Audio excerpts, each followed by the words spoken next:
everyone, I'm going to talk to you today about my shopping experience.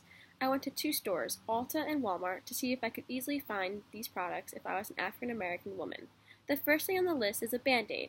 I was able to find a darker Band-Aid, but they don't really have options for different skin tones. I furthered my search online due to my curiosity. I was able to find Band-Aids with different skin tones, colors, but it was not even from the most popular brand, Band-Aid. These Band-Aids I found were designed and marketed for skin tone colors. This is upsetting for me to see because individuals with darker skin tones might have to settle with a basic nude color Band-Aid, which is more visible on their skin tone than on someone like mine's skin tone.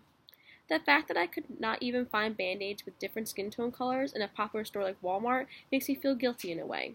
I honestly have never even thought about different colored Band-Aids till this assignment, and I view it as unfair that I have easier access than an African American does. Next, I looked for stockings. Even though there was only 3 different color options, there was an option for darker skin tone. I was surprised at this because in all honesty, I never even thought they did make other color stockings. I always thought stockings were supposed to be non-visible, so I never thought of colors being associated with them. I realized if a darker skin tone individual had to wear the same stockings as me, then their stockings would be way more visible than mine. When I went down the toy aisle in Walmart, I was able to find a couple different African American dolls. They were not all put in one section, they were spread out among the white dolls. One observation I made was that there was way more white dolls than African American dolls. I questioned why there was not even an even amount between the two. The most popular doll I found was the fairly new Disney princess Tiana. This also made me realize how long it took for Disney to come out with an African American princess.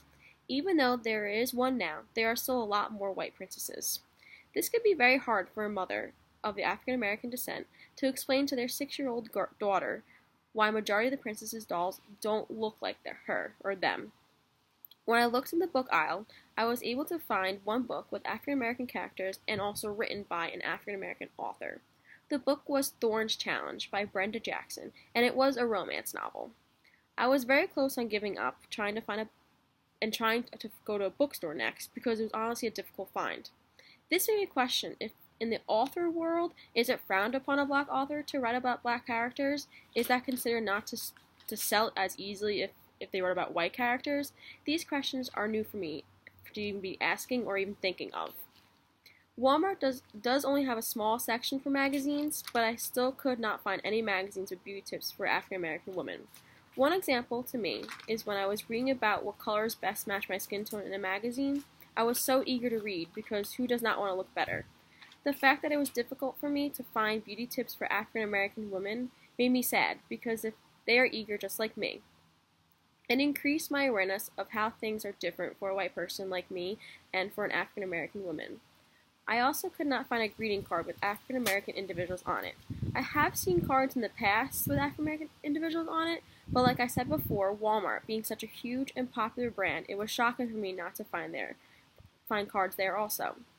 Their hair products was very interesting to me. When I went to the shampoo and conditioner aisle, it was lined up with Garnier, Pantene, and other popular brands.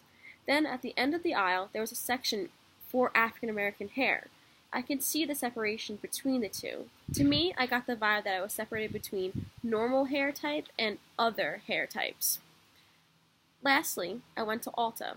When I was looking for the blemish cover-up, it was very easy to find different skin tones. Granted, I was in a store that specialized in makeup, so they did have more makeup options than like Walmart or Target or so. But every brand I came across had all different skin tones for their makeup. One thing I did notice was majority of the contouring examples was on a white model. This shocked me because in all honesty, if I had darker skin tone, then I would not know which colors to use to contour my own skin tone. Both in Walmart and Ulta, there were a lot more white workers than African American workers. Now, I'm not sure if this is due because I do live in a more white populated town, but I was still surprised about this. I honestly did not have any awareness on how difficult it can be for an African American woman to go shopping. All these products seem like easy finds for someone like me. I can go for these things whenever I want. I never even second thought about not being able to get it, but doing this assignment, it showed me that some of these things can be impossible for an African American female to find. This assignment really opened my eyes more and expanded my awareness on racism and how some people have to go through struggles that I might not have to go through on a daily basis. Thank you for watching.